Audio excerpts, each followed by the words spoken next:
Non-violence, persuasion, grâce. Alors ça, c'est très tordu, mais bougrement intelligent.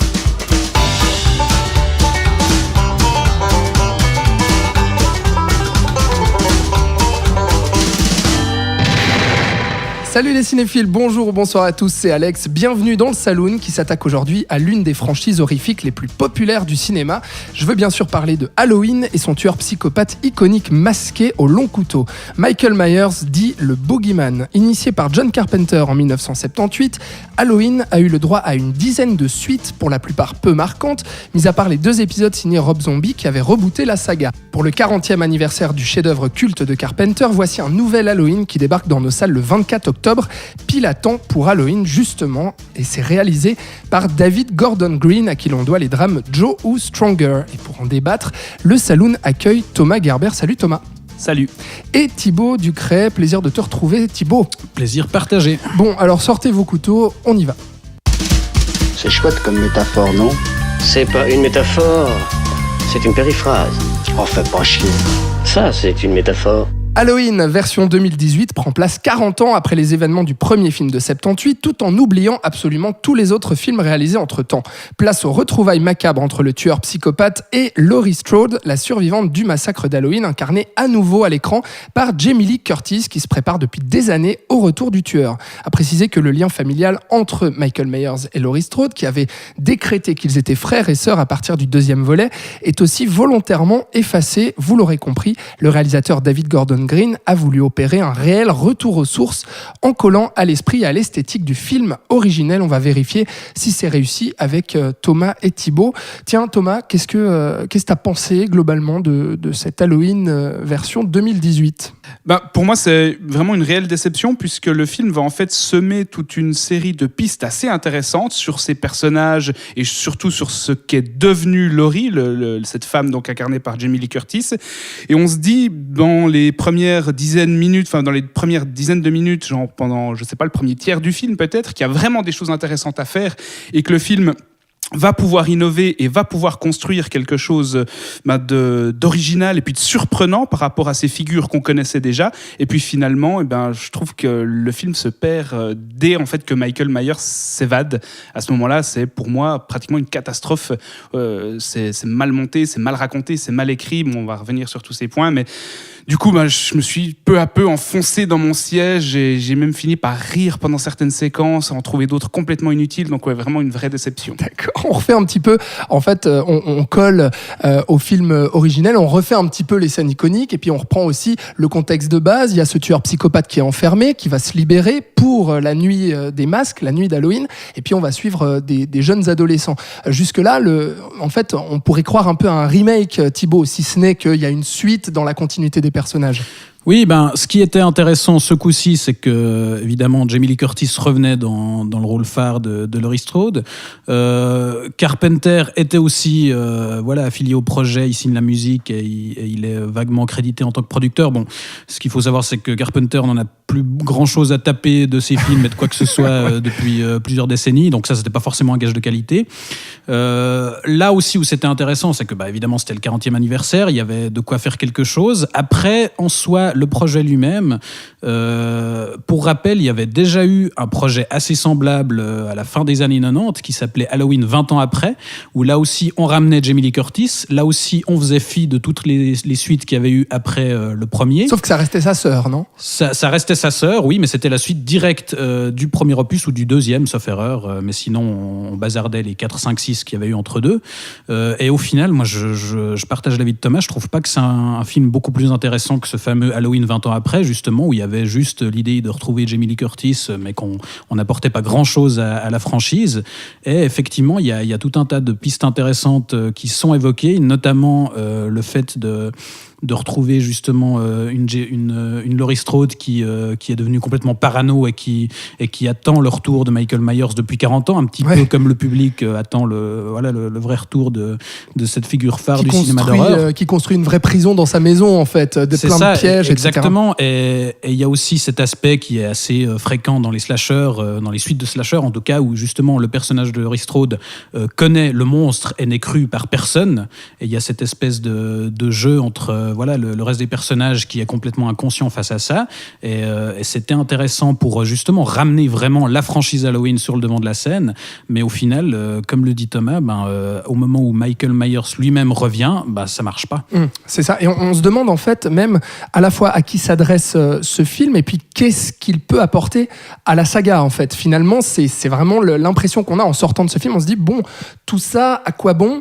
On sait que le film a été fait puisqu'il fallait fêter les 40 ans en fait d'Halloween. Il est sorti cette année-là pour cette raison. Et puis finalement, Thomas, quel est l'intérêt à faire une espèce de reboot mais suite ou qui oublie tous les autres films ? Enfin, qu'est-ce que veut faire ce film de plus dans la saga ? Pour moi, c'est clairement un film qui va s'adresser aux fans du premier film de Carpenter, parce que les clins d'œil sont vraiment légion. Ah ouais. C'est-à-dire que voilà, on a un nouveau psychologue, mais bon, on peut plus prendre Donald Pleasance pour le jouer, donc on va dire que c'est le nouveau Dr Loomis. Il y a vraiment cette scène embarrassante, cette scène hyper embarrassante où Jamie Lee Curtis prononce vraiment cette phrase. On se dit, ah, vous êtes le nouveau Loomis. Et voilà, les clins d'œil sont hyper nombreux. On va filmer du linge qui est en train de sécher dans un jardin, etc. Des adolescents qui déambulent dans un pavillon, enfin. Oui, ou qui se baladent dans une rue typiquement américaine. Même dans les plans, en fait, ça colle vraiment. Les clins d'œil sont vraiment dans la mise en scène aussi. Voilà, c'est ça. Mais et le film, en fait, tombe complètement là-dedans et dans cette espèce d'hommage et de répétition vaine dès le moment où Myers s'échappe, et il abandonne toutes les pistes psychologiques vraiment intéressantes qu'il avait esquissées dans la première partie. Et du coup, on sent vraiment que au niveau du scénario, il y avait cette volonté de proposer quelque chose de nouveau, mais qu'au final, on se dit il faut quand même contenter les fans, il faut quand même qu'ils retrouvent un plan séquence vaguement en vue subjective comme dans le premier. Et au final, on se prend les pieds dans le tapis dans cette espèce d'hommage complètement vain. Après, le fait que on annule les autres franchises et puis que finalement Laurie ne soit plus la sœur de Michael Myers, ça aussi c'est l'occasion d'un gag en fait dans le film, mais ça n'a aucune réelle incidence sur ce qu'est le film ou sur ce qu'il aurait pu être, parce que c'est juste l'occasion de cette phrase où on dit oui, il paraît que c'était le frangin de Laurie, et puis la petite fille de Laurie dit non, ça c'est ce que les gens se racontaient pour se rassurer, et donc on sent que là c'est un petit tacle au deuxième Halloween, mais c'est tout, quoi. Finalement, la seule chose qu'on a l'impression que veut raconter ce film, c'est la filiation entre la grand-mère, Jamie Lee Curtis, à sa fille, ce qu'elle a légué aussi de par le trauma de cette fameuse nuit de 1978, la peur que ce psychopathe revienne. Elle a entraîné sa fille finalement a éduqué différemment sa fille à elle, donc du coup on a cette filiation entre la grand-mère, la mère et la petite fille, mais ça va pas au-delà de ça, quoi. C'est-à-dire qu'il creuse pas en fait vraiment quelque chose d'intéressant là-dedans. On sent quelques petites tentatives avec des plans un peu iconiques qui voudraient peut-être vaguement raconter quelque chose ou transmettre un message, mais là aussi ça fonctionne pas, parce que finalement on reste, comme dit Thomas, dans cet hommage un peu vain qui arrive pas à se détacher en fait de l'original. Ouais, ça reste très en surface au final, et dans les quelques reprises justement des plans iconiques du premier Halloween, il y a par exemple des inversions assez intéressantes, je trouve. Il y a notamment cette fameuse scène où dans le premier, Jamie Lee Curtis était au fond d'une salle de classe et regardait par la fenêtre et voyait au loin la silhouette fixe de Michael Myers. Et là, dans celui-ci, on inverse l'idée, c'est que c'est la petite fille de Laurie Strode qui regarde aussi depuis le fond de la classe et qui voit non pas Michael Myers mais sa grand-mère. Et il y a justement un jeu intéressant de mise en parallèle entre Laurie Strode et Michael Myers. Il y a aussi à la fin ce fameux plan où Myers sortait de l'ombre, et là c'est Jamie Lee Curtis. Et on essaye vaguement de raconter quelque chose entre justement l'ancienne victime qui était Laurie Strode et qui va devenir la proie, mais au-delà de ces espèces de petits clins d'œil visuels. Qui va devenir le prédateur. Qui va devenir le prédateur, tout à fait. Mais au-delà de ça, on raconte pas grand-chose. Il y a aussi, effectivement, dans cette idée de filiation, il y a le plan final qui est censé être quand même assez significatif et qui renvoie à certains trucs contentés, par exemple les épisodes 4 ou 5, où on a vaguement essayé de se détacher de Michael Myers et de proposer autre chose. Mais là aussi, il n'y a rien qui est construit là autour. En fait, plus que la filiation de la grand-mère à la fille et à la petite fille, c'est vraiment cette idée de comparer et d'inversion en fait des rôles entre Laurie Strode et Michael Myers. Et là, au début du film, on se dit il y a vraiment un truc à raconter là-dessus. Les deux journalistes qui vont au départ faire un podcast pour interviewer Michael Myers et Laurie vont même à parler d'une métaphysique d'inversion, etc. Et on se dit tiens, il peut y avoir quelque chose de troublant qu'est devenue Laurie. Et en fait, on voit qu'elle est devenue un peu malade, comme tu disais, parano, qu'elle est barricadée chez elle, que c'est une fanatique des armes à feu. Et voilà, ça prend pas en fait. Ça. C'est vraiment très rapidement et ça abandonné. va pas plus loin parce qu'en plus, au-delà de ça, Jamie Lee Curtis, c'est un second rôle dans le film. Exactement, on l'abandonne projet assez rapidement. C'est en ça. fait. Ça pouvait augurer ou un film qui se concentre vraiment sur son personnage et sur ces 40 années qui ont passé et l'impact que cette fameuse nuit d'Halloween ça a eu sur elle. Mais la moitié du film, on la voit pas. On se concentre sur sa petite fille, sur d'autres personnages. Et ils sont vraiment embarrassés pour amener ce personnage de Laurie. Et moi, il y a une scène, c'est la première scène qui m'a vraiment fait sortir du film. C'est une scène de souper de famille où la fille de Laurie est au restaurant avec sa fille et puis le nouveau copain de sa fille.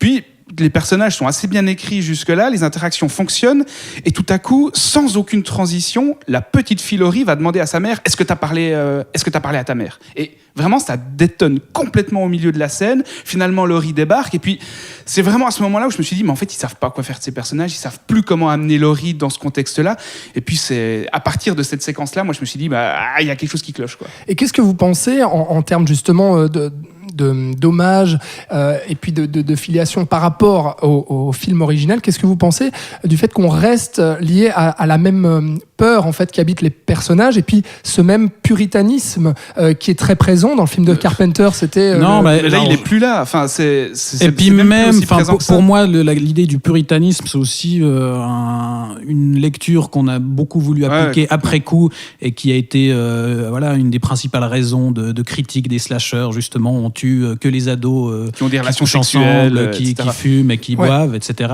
Mais on a tendance aussi à oublier que le film de Carpenter, c'est un truc dans l'absolu beaucoup plus simple dans l'idée. C'est que c'est pas Michael Myers, c'est pas un ange exterminateur, c'est juste l'incarnation du mal absolu. Voilà, et il frappe sans aucune raison. Et c'est ça qui est fascinant en fait. C'est pour ça qu'il est terrifiant. Et c'est pour ça que les espèces de débilos qui se disent mais c'est des films puritains qui condamnent les relations sexuelles, etc. En fait, c'est simplement que ça les trouble d'avoir une figure de mal absolu complètement abstraite au final, parce que Michael Myers c'est une figure abstraite. C'est l'absence de personnalité. Voilà. Et ils n'arrivent pas à saisir ça, ils essaient de se raccrocher à une espèce de discours social mais qui n'a pas vraiment sa place, ou en tout cas qui n'est pas volontaire de la part de Carpenter. C'est vraiment une lecture politique et sociale que je trouve personnellement déplacée, voire un peu ridicule.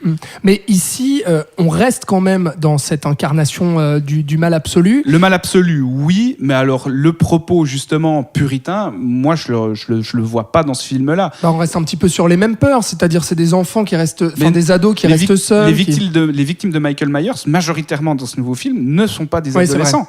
Et c'est là où il y a même des enfants pour le coup. Il y a même des gamins, exactement. Bon, il épargne quand même un nourrisson. Il y a des vieilles, il y a tout le monde en fait. Voilà, et moi ce qui me perturbe dans le film, c'est que autant je fais pas une lecture politique ou sociale du premier Halloween, mais autant là, ils font n'importe quoi de Michael Myers. C'est-à-dire qu'ils tuent des gens complètement random, sans aucune motivation, sans aucun but. Enfin bon, il avait pas d'autres motivations que d'être le mal absolu dans le premier film, mais là, quelque part, au moins il allait vers des jeunes, vers des babysitters. Enfin, il y avait un motif récurrent.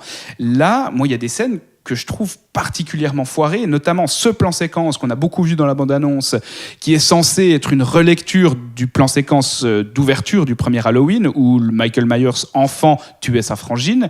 Et là, un des premiers meurtres qu'il va commettre le soir d'Halloween, on le voit aller prendre un marteau et aller tuer une ménagère dans sa cuisine, mais la séquence ne sert à rien. Ce personnage de ménagère, on ne sait pas qui c'est, elle a aucune importance, et c'est censé être vraiment le plan iconique, parce que c'est le plan séquence à travers lequel on est dans la tête de Michael Myers, plus ou moins.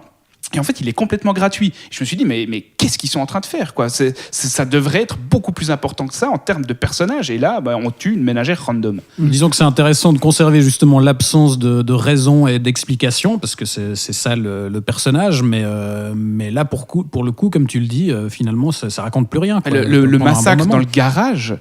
les premiers meurtres de Michael Myers dans ce film, qui sont des mecs qui ont les premiers meurtres dans ce film de Michael Myers, c'est tout simplement des garagistes qui avaient la malchance de se trouver parce qu'ils devaient repasser par un garage pour pouvoir enfiler la fameuse blouse. Mais c'est assez artificiel. C'est-à-dire que les meurtres dans le premier Halloween de Carpenter avaient quand même tous une importance. Même si ils sont commis au hasard par Michael Myers, qui a pas Les de personnages motivation, étaient construits avant. Voilà, les personnages sont construits et puis ça fait avancer l'intrigue quand même d'une autre manière. Là, c'est vrai qu'on est un peu plus dans du slasher un peu gratuit pour adolescents, pour apporter une certaine générosité à l'écran, un certain plaisir coupable aussi. Tout à fait. C'est pour ça que tout à coup, on retombe sur une scène de babysitter, mais qui tombe comme un cheveu sur la soupe. Enfin, on est là, mais ok, il fallait le faire, mais c'est tellement mal amené. Juste pour le refaire, quoi. Ouais.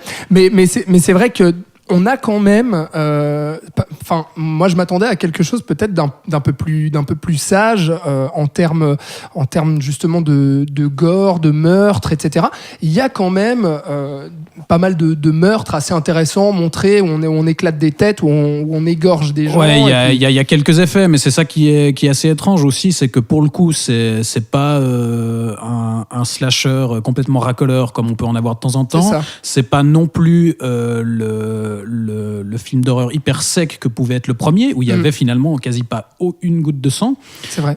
Et il y a quelques effets comme ça, puis il y a des trucs complètement improbables. Par exemple, ce fameux personnage de Psy, ce nouveau Loomis, où il y a ça c'est chaud, pas sans le dévoiler, mais un espèce de twist complètement con vers la fin, qui sert juste à relancer l'intrigue, et il y a aucune explication. Il y avait un truc intéressant, c'est que contrairement à Loomis, il veut pas détruire le mal parce qu'il a vu que c'était le mal absolu.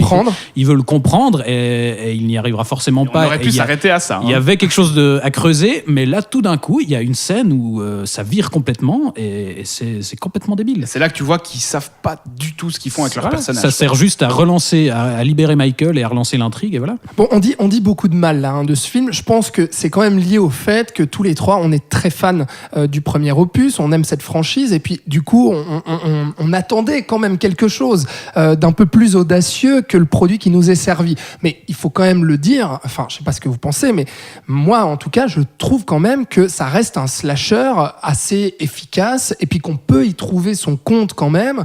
J'y trouve quelques bonnes choses quand même, notamment dans le meurtre, etc. Non, vous, rien du tout, c'est tout est acheté.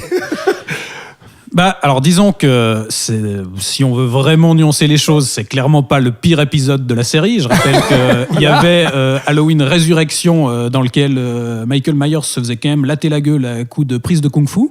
Donc ça au moins. Du coup, ça me vend beaucoup plus de rêves. mais là effectivement, c'est tout le problème de cet opus, je trouve, c'est qu'il est hyper sage et finalement il propose pas beaucoup de choses. Il y a des amorces de plein de choses, mais finalement c'est un film assez inutile. Ouais, il y a des idées, il y a, je trouve, quelques scènes où je me suis dit, là, il y a quelque chose à faire. Il y a par exemple une scène où Michael est dans un jardin avec une lumière automatique et on joue un petit peu sur la lumière qui s'allume, qui s'immobilise et Michael qui se déplace. Il y a aussi un passage où la petite fille traverse un petit peu un champ avec des mannequins explosés. Enfin, il y a quelques images qui pourraient marcher. Maniaque, là, Exactement, ouais. Le gamin mais pendu au grillage. Là aussi, rien n'est creusé et tout reste en surface. Moi, cette séquence que tu évoques là, Thibaut, avec le détecteur de mouvement dans le jardin, c'est vraiment la seule séquence horrifique du film qui a fonctionné vraiment sur moi. Et je me suis dit, putain, quand même, ça peut me provoquer ça. C'est-à-dire que non seulement il y a vraiment une astuce visuelle qui est hyper efficace, c'est-à-dire que si la lumière se rallume, ça veut dire que Michael Myers a bougé. Et ensuite, ça s'éteint, et donc du coup, on ne sait plus où il est. Et puis, surtout, c'est la première rencontre entre la petite fille de Laurie et Michael Myers. Et il y a vraiment quelque chose, je trouve que l'actrice est assez efficace et assez bonne, et il y a quelque chose qui fonctionne là où il y a une peur instinctive qui a fonctionné sur moi. Je me suis dit, ça aurait dû être comme ça tout le long. Et c'est un symptôme aussi, c'est la première séquence où Carpenter, en termes de musique, innove. Parce que jusque-là, on nous a recyclé le thème original, enfin les thèmes originaux, et tout à coup, là, il s'emballe un peu, il nous sert quelque chose de plus vénère. Et il y a vraiment quelque chose qui m'a pris au trip pendant cette séquence, qui ouvre d'ailleurs le final, qui est un peu mieux réussi que ce qui précède, mais il y a vraiment cette séquence pivot où je me suis dit, bordel, quand il veut, il peut, et c'est dommage qu'il y passe plus ce genre de choses. Quoi. Ça, l'affrontement Jamie Lee Curtis contre Michael Myers à la fin dans cette maison, même si ça reste très convenu, mais c'est très très long, moi je trouve interminable ce final dans la maison. Ça va, non. Jamie Lee Curtis explore les placards. Non, moi je trouve que ça fonctionne encore. Et puis il y a même si on se dit elle a éclairé tout son jardin, mais finalement l'intérieur, elle y va à la lampe de poche, on sait pas trop pourquoi. Mais c'est pour créer la scène, d'efficacité du slasher où on va chercher l'ennemi à abattre. Mais quand même, il y a une certaine efficacité dans cette scène-là, même si ça reste, comme tout le film, c'est ce qu'on a dit, ça reste très convenu, très balisé, peu audacieux et ça apporte pas grand chose dans la saga, mais quand même il faut le dire, on est très sévère, mais ça reste, moi je trouve personnellement, quand même au-dessus du lot que la plupart des slashers ou des films d'horreur un peu annexes qu'on peut voir sortis en salle. C'est quoi les films d'horreur annexes qu'on peut voir en salle? Franchement, en termes d'écriture, là, moi j'avais l'impression d'assister à un moment donné à un Pulse, quoi. C'est-à-dire que, tiens, il y a cette séquence-là parce qu'il faut la placer, il y a cette séquence-là parce qu'il faut la placer, ensuite on revient sur ce personnage parce qu'on l'avait quand même un petit peu oublié. J'étais là, mais comment est-ce qu'ils ont construit et écrit ça? Enfin, je trouve qu'en termes d'écriture, indépendamment du fait que ce soit un Halloween, indépendamment du fait que Carpenter soit de retour pour la musique, etc., c'est un film qui est écrit avec le cul, quoi. Non, mais vraiment, j'étais là, mais bordel, les gars. Je trouve sévère, franchement. Non, en termes de construction narrative, c'est un mais scandale. Ça emprunte aucune piste claire, en fait, et ça se concentre beaucoup trop sur des personnages secondaires. Il y a un truc assez drôle, je trouve, dans le principe d'écriture qui est intéressant de base, c'est qu'il y a plein de scènes où tout d'un coup on chope d'autres personnages qui sont juste des futures victimes, où on arrive par exemple dans une voiture de flic avec c'est la loterie, quoi. Les deux occupants qui discutent, et à chaque fois il y a une petite scène d'intro, on présente les personnages. Alors le flic demande à l'autre: qu'est-ce que t'as à bouffer ce soir? J'ai un sandwich, toi t'as des brownies, super. Et en fait c'est sympa dans l'idée, mais à chaque fois on perd 5 minutes à présenter les personnages juste pour les buter après. Exactement. Et la scène où Michael Myers débarque dans la ville le soir d'Halloween, mais ça, là aussi c'est pas amené, c'est tout à coup c'est le soir, c'est Halloween, il y a des gamins dans la rue, ok, c'est cool, mais ça y est, on va buter des gens, quoi. Ouais, voilà. Rien n'est amené correctement. Mais quand même, tu parles d'écriture, mais en termes de mise en scène, qu'est-ce que David Gordon Green a à exprimer et à renouveler? Je trouve que visuellement, le film est beau. Il y a vraiment la photographie. C'est beau, c'est soigné, c'est efficacement monté, mais franchement, moi je trouve pas ça nouveau, quoi. Ça reste assez plat, finalement. Disons qu'il n'arrive pas à retranscrire, même si c'était pas son but, et il n'a pas à refaire ce que Carpenter faisait, mais il n'arrive pas à retranscrire cette horreur urbaine et un peu banale, l'horreur du quartier banal des États-Unis que Carpenter arrivait vraiment à transcrire. Là, il parvient pas. Il passe son temps, en fait, à faire des hommages, et finalement, lui, j'ai l'impression qu'il s'exprime pas beaucoup artistiquement. Mais après, par contre, il faut lui laisser juste ça. Il y a quand même une sacrée quantité de plans hyper iconiques sur Michael Myers, filmés en contre-plongée, en contre-jour, etc. Il y a quand même des belles images sur Michael Myers. Alors pour le coup, il y a notamment le fameux plan où il enfile pour la première fois le masque, qui est cadré de façon assez étrange depuis le coffre de la voiture, qui marche pas mal, mais le reste du temps, pour le coup, vu tous les hommages qu'il fait justement à la mise en scène de Carpenter, moi j'ai presque jamais ressenti à aucun moment du film cette idée d'omniprésence justement du boogeyman. Non, on sait jamais où il est. C'était cette idée que chaque plan pouvait être un plan en vue subjective finalement de la part de Michael. Là, dans celui-ci, je le ressens pas, honnêtement. Ou chez Carpenter, on savait jamais où et quand allait surgir l'horreur. Alors que là, franchement, tout est attendu. Tout est attendu, et puis surtout, j'ai l'impression qu'il n'arrive pas à gérer la géographie des lieux. On ne sait jamais vraiment où on est. Vrai. On ne sait jamais vraiment où Michael Myers est censé être. Et du coup, voilà. Alors qu'avec Carpenter, on savait exactement à chaque fois parce qu'on le suivait lui aussi, quoi. Ouais, et psychologiquement, intérieurement, on avait cartographié vraiment la région. Dans le film de Carpenter, le quartier est ancré assez rapidement. Là, il maîtrise beaucoup moins bien la gestion des lieux. Et du coup, moi, je trouve la photographie très belle, mais en termes de mise en scène pure, le film saute tellement d'une séquence à une autre qu'il peine à créer une homogénéité et quelque chose d'efficace. C'est clair. Bon, je crois qu'on a fait le tour d'Halloween, à moins que quelqu'un ait quelque chose à rajouter. Non, je pense que... Non, pour le coup, remater les 2 épisodes de Rob Zombie, où là, on avait quelqu'un qui se réappropriait vraiment, surtout dans le 2e, l'œuvre originale, et contrairement à ce dernier opus, où on tente de rendre hommage, et puis il n'arrive pas vraiment à se dépatouiller de cette référence-là. À raconter quelque chose de neuf, quoi. Et certainement pas à en être à la hauteur. Voilà donc Halloween de David Gordon Green. C'est en salle depuis le 24 octobre. Vous pouvez aller vous faire bien sûr votre propre avis et puis nous dire ce que vous avez pensé sur nos réseaux sociaux. Merci beaucoup d'avoir été parmi nous, Thomas Gerber. On te retrouve très bientôt, c'était un plaisir, et merci Thibaut. À bientôt aussi dans le Saloon. Merci à vous de nous avoir écoutés, de nous avoir suivis. Je vous rappelle que vous pouvez écouter tous les épisodes du Saloon sur vos plateformes de streaming préférées, sur SoundCloud, Apple Podcast, YouTube, etc., etc. On se dit à la prochaine pour un autre épisode. Ciao!